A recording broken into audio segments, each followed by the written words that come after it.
Se traiter en première classe comme un acte d'amour et de considération envers soi-même et envers autrui. Se donner les moyens de prendre soin de soi, de sa santé mentale et de son évolution personnelle. Tu peux accéder et offrir les meilleurs aspects de ta personne, sans souffrir et sans galérer. Tu as le droit de faire différemment, de décider de te traiter en première classe. Je vais t'en donner les clés. Et ensemble, on va dénouer les nœuds qui t'empêchent d'être une femme sereine, confiante et épanouie. C'est le moment de dépasser tes blocages et tes croyances limitantes. C'est ton moment pour faire évoluer ton mindset et ta gestion émotionnelle. Je suis Émilie Antoine, psychologue experte en mindset et en gestion émotionnelle. Je suis également la fondatrice de mapsyenlignechaismoi.fr et l'initiatrice du concept du challenge et de ce podcast, Se traiter en première classe. Parce que les femmes représentent la moitié de la communauté, éduquent et soutiennent la seconde moitié. Par conséquent, elles ont besoin de se traiter en première classe. Bienvenue dans le 46e épisode du podcast Se traiter en première classe. Aujourd'hui, on va discuter de la problématique suivante. Pourquoi suis-je sur la défensive ? Avant de continuer, je voudrais te rappeler que du 19 au 28 juin, tu peux profiter du pack Se traiter en première classe. Dans ce pack, pour la somme de 379 € au lieu de 383, et tu peux te l'offrir en plusieurs fois. Tu peux profiter de la formation des 6 étapes pour accéder à la meilleure version de soi, qui est à la base à 147 € et de 4 rendez-vous audio avec une psychologue de l'équipe MaPsy en ligne chez moi. En principe, c'est 236 € et là, tu as la formation plus les 4 rendez-vous avec la psychologue de l'équipe MaPsy en ligne chez moi, donc pour te permettre de répondre à tes questions par rapport à la formation où tu peux traiter avec elle une problématique de ton choix. Eh bien, tu peux profiter de ce pack du 19 au 28 juin à 279 € au lieu de 383 et je te mettrai le lien en légende pour que tu puisses voir ça. Sache aussi qu'en te rendant sur mapsyenlignechaismoi.fr/quiz, QUIZ, tu peux faire d'autres quiz qui en fait va te permettre de checker, si je peux dire ça comme ça, si tu es en capacité, si tu sais vraiment te traiter en première classe. Alors, on revient à nos moutons. Aujourd'hui, dans ce podcast, je vais te discuter en fait des causes qui expliquent pourquoi éventuellement une personne, donc ça peut être toi ou ça peut être quelqu'un d'autre, hein, ça va te permettre de développer de la compassion vis-à-vis de toi-même ou de la compréhension vis-à-vis de toi-même si c'est ton cas et pouvoir enclencher justement le travail pour pouvoir sortir de ce mode victimisation parce que c'est le cas ou alors si c'est par rapport à d'autres personnes, ça va te permettre d'avoir d'essayer de comprendre, de vivre les choses différemment et de te positionner différemment vis-à-vis de ça si tu as quelqu'un dans ton entourage qui a tendance à se mettre sur la défensive. Qu'est-ce que ça veut dire déjà ? On va se mettre d'accord sur qu'est-ce que ça signifie se mettre sur la défensive. Donc la définition que je te propose, c'est la définition du Larousse. Je ne suis pas partie chercher bien loin. Être sur la défensive, en fait, c'est être dans une attitude, dans un comportement, ça c'est moi qui le rajoute, où on craint une attaque, où on se tient prêt à se défendre, où on est sur ses gardes. Donc du coup, ça va se traduire par une attitude. Alors là, c'est moi qui étoffe la définition. Donc la définition du Larousse, c'est être dans une attitude où l'on craint une attaque, où on se tient prête à se défendre, à être sur ses gardes. Donc une attitude, qu'est-ce qu'on entend par là ? Un comportement. Ça peut être ce que tu vas dire avec tes mots, ou même physiquement, ça se voit tout de suite quand quelqu'un est sur la défensive. Elle est un peu, comment dirais-je, soit elle va être en attitude comme si elle allait se battre en fait, ou plutôt en repli pour se défendre, entre guillemets. Que ce soit dans un mode ou dans un autre. Donc ça va passer par une réaction physique, ça va passer aussi par une réaction verbale, par l'emploi de mots, par une certaine tonalité, d'accord ? Donc là, je vous ai parlé du comportement, mais quand tu es sur la défensive, tu as aussi tout un mindset, tout un état de pensée et d'interprétation du réel, et ça je vais le creuser, qui fait que ce qui va favoriser le fait que tu te tiens sur la défensive.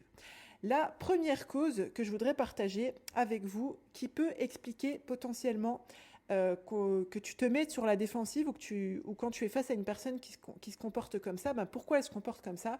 J'en ai listé 7. Si tu en vois d'autres, bien sûr, n'hésite pas à les partager en commentaire ou si tu reçois la newsletter, ben, par retour de mail, à nous faire part de tes questions ou de tes suggestions. La première cause, je pense que c'est la base qui explique le pourquoi du comment on peut être amené à se mettre sur la défensive, c'est finalement la faible estime de soi. Ce qui se passe en fait, c'est comme on a une faible estime de soi, on a peur de la critique. Alors on se met sur la défensive pour se protéger.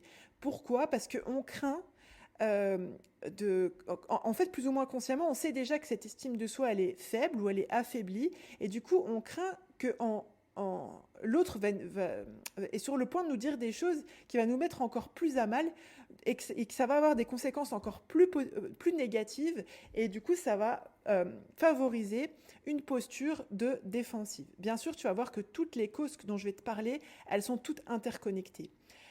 La deuxième cause dont je voudrais te parler, c'est la difficulté à s'affirmer. Du coup, là, quand tu es dans une accusation ou dans une remise en question de tes actions, de tes croyances, bah, ça peut te mettre sur la défensive. Et là, tu vas être en mode, tu veux défendre ton point de vue, argumenter, etc.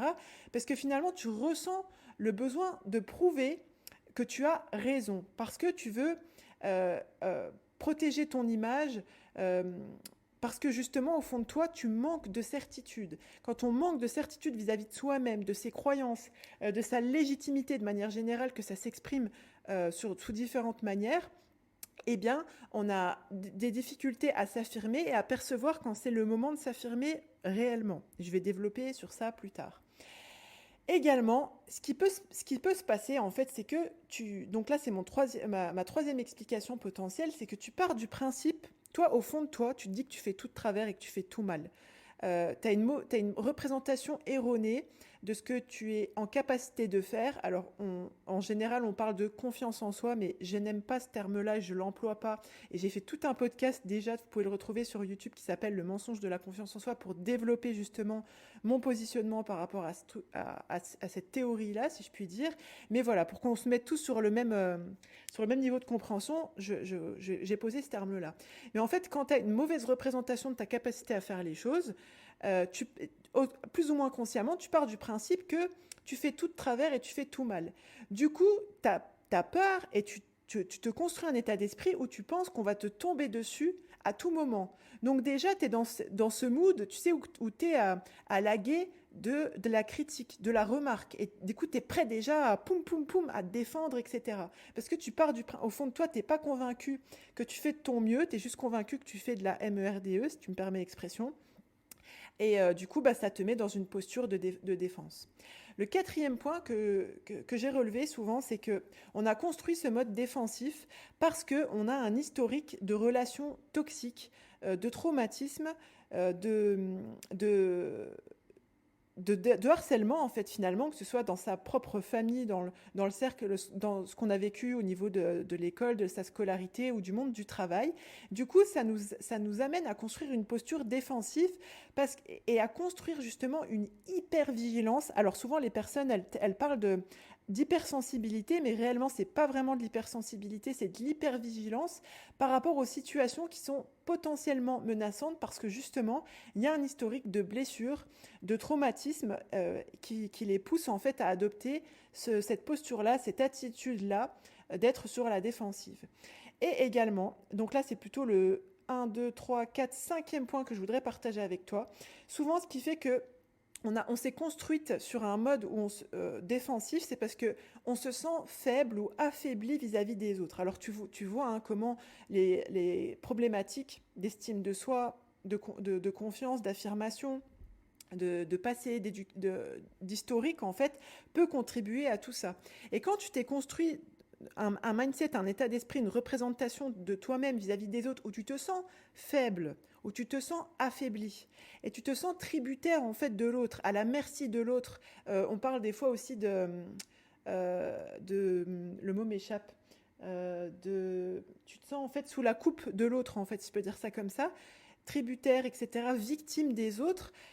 Tu peux craindre d'être exposé, que ça soit mis à nu, parce que ton ego, entre guillemets, il a peur, et tu as peur de montrer des signes de faiblesse, parce que réellement, tu as des doutes sur ta capacité à te défendre, en fait, à faire face aux autres. Tu te sens plus faible que les autres. Et du coup, tu vas être toujours sur cette défensive c'est ça qui va te pousser, cet état d'esprit, ce mindset, ce vécu qui va te pousser à adopter une attitude défensive. Le sixième point que je voudrais partager avec toi, qui peut expliquer pourquoi tu te mets sur la défensive ou pourquoi une personne de ton entourage, que ce soit au travail, dans ta vie personnelle, tes enfants même ou ton mari, se met sur la défensive, eh bien c'est peut-être parce que elle ne sait pas ou tu ne sais pas te positionner différemment. Comme je vous disais tout à l'heure, le fait de se mettre sur la défensive, d'accueillir en fait les événements, de se positionner vis-à-vis de soi-même, vis-à-vis des autres, etc., ça dépend de plusieurs choses. Ça dépend de ta personnalité, d'accord? C'est pour ça aussi, c'est pour ça notamment qu'au sein du bootcamp Ma Psy Campus, on fait tout un travail dans le module 2 notamment, pour que la personne elle puisse apprendre à comprendre sa personnalité, son fonctionnement, etc.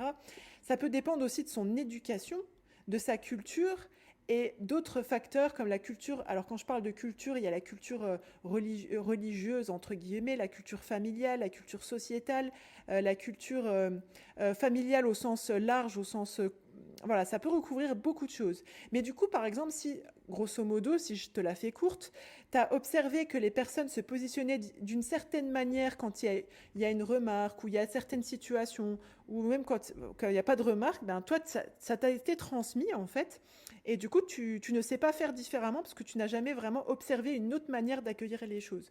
Donc c'est pour ça aussi que au sein du bootcamp Ma Psy Campus, on travaille justement à mettre de la clarté sur l'identité de la personne, etc., pour qu'elle puisse comprendre en fait pourquoi elle réagit d'une certaine manière, parce que aussi quand on comprend pourquoi on réagit d'une certaine manière, on a tendance à développer beaucoup plus de bienveillance en fait, et beaucoup plus de compréhension vis-à-vis de soi d'un point de vue intellectuel, et on est beaucoup plus encline en fait à sortir de ce marasme émotionnel pour pouvoir élaborer plutôt des choses d'un point de vue intellectuel et à pouvoir apprendre à se positionner différemment.